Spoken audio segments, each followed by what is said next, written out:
Okay, so we shall start off with the jar of names, as we always do. Right, let's rummage around and pick out a name.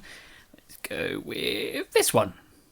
So this video is for everyone, including, but not excluded to, Sword Master.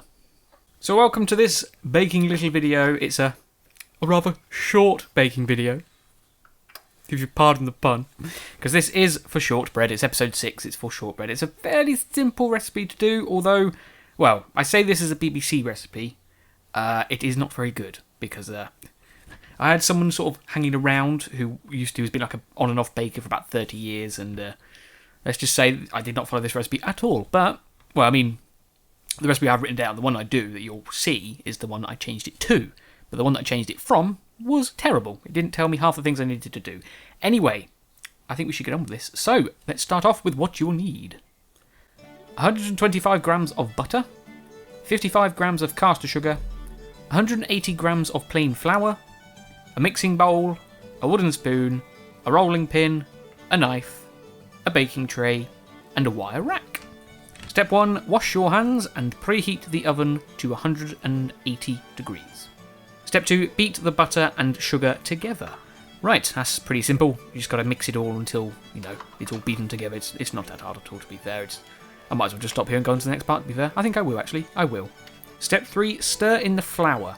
Right, this is where this recipe that I'm reading now, not deteriorates, drifts. Alright, we'll go with drifts. That's not the word I was looking for, but we'll go with that one. But yeah, this is where it drifts away. Goes out on a tangent.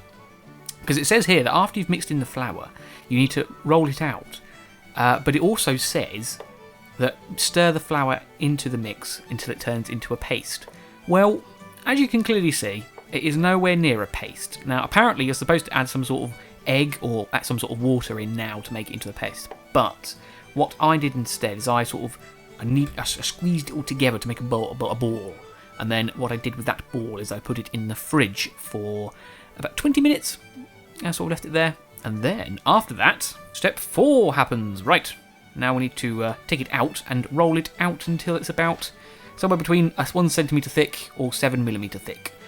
So we drew that.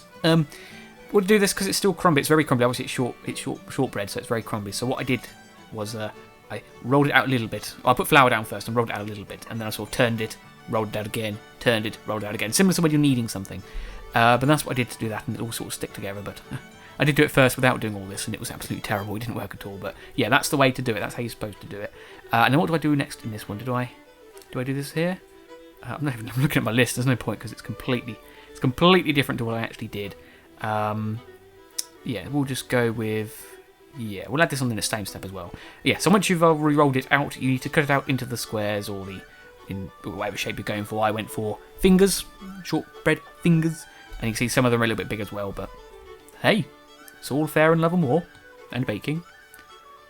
Step 5, place the shortbread onto a baking tray that was rubbed with butter and sprinkled with flour, and then bake for 15 to 20 minutes. I did 15 on this one. Remove them from the oven and sprinkle with some more sugar to top it off with. As you know, I'm amazing at sprinkling with sugar. And then leave them to cool on a wire rack. And, like I said, this is a short video. It's done! There's the shortbread. Right, so I think the first thing to do is to taste it. So, how did it taste past JD? They're not too bad. Thank you for your detailed description. Right, okay, well this is that dumb. It's pretty simple to do. Like I said, the recipe I followed from the BBC, which you'll find in the description, is not very clear.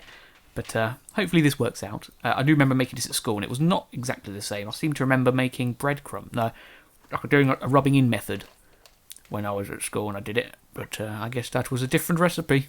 Oh well, it still turns out nice. It's okay.